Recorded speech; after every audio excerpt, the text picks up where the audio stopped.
China's one of the most persecuted places in the world, and they've got a humongous Christian population. Why? Because the enemy tried to stop it out. But you know what? God says, not so. You're not going to defeat my church, Satan. So we know that we're on the winning side this morning. So you got your Bibles, and turn with me to 1 Kings chapter 18. 1 Kings chapter 18. Let me get my water. 1 Kings chapter 18. Be turning.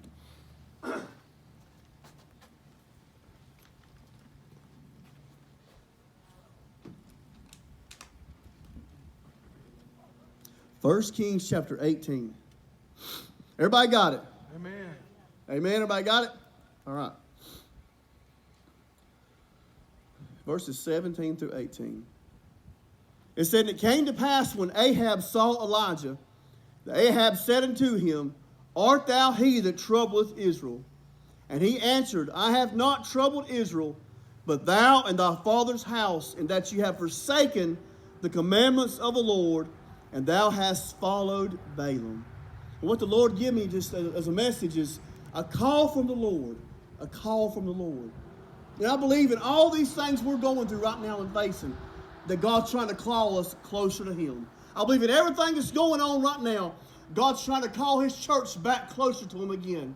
God's trying to say, no matter what goes on in your life, no matter what you're facing and going through right now, come closer to me right now. Don't focus so much on what's going on, but focus on me again. Because it takes calamities to get God's people to look to Him again.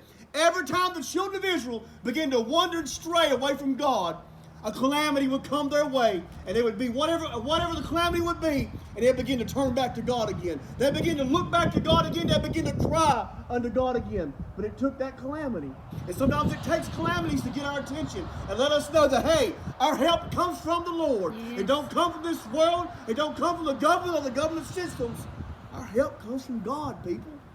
He's the one that helps us. He's the one that lifts us up. And sure, He might use these other people to bless us and touch us, but it all comes from Him. All the blessings come from God. All the healing comes from God. No matter what measure He wants to use it in, everything, every good gift and every perfect gift comes from God. Every good gift and every perfect gift.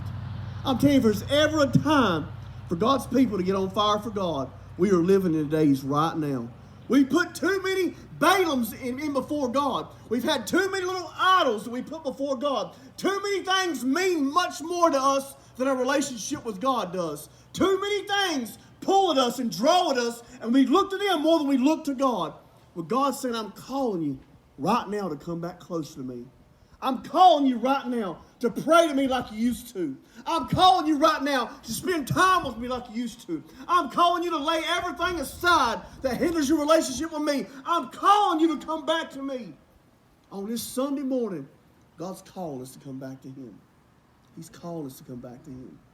He said, Ahab, you're in such disarray and such trouble. It's because you've strayed away from the commandments of God. It's because you've turned your back on God, Ahab.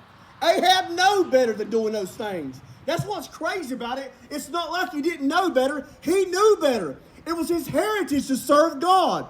There was kings of Israel. You know what I mean? It was their heritage to serve the Lord. He knew better. But he still run after Balaam. He still run after this world. He still married a woman he should have never married. He's supposed to marry a woman that was of his tribe, of the belief, same belief system he believes. But he went out and got somebody he shouldn't have got it. He done the wrong thing. He turned away from God.